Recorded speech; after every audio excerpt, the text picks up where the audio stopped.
घारो में बल्दियाती चूंडनि जे ॿिए मरहले 24 जुलाई ते थींदड़ चूंडनि में टिकटनि जी ग़लत विरासत पीपी में ॾफेड़ पैदा करे छॾियो।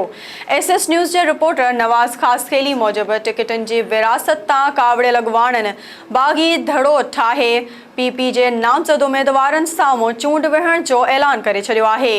चांडिया हाउस घारो ते पुरहुजूम प्रेस कॉन्फ्रेंस खे ख़िताब कंदे टाउन कमेटी घारो जे वार्ड नंबर 8 ते फॉर्म भराईंदड़ मौलवी मोहम्मद कासिम चांडियो चयो त खेसि पीपी पारां उम्मीदवार नामज़द कयो वियो ऐं टिकट जे हवाले सां आला क़यादत पारां फ़ोन करे मुबारकूं बि ॾिनियूं वयूं।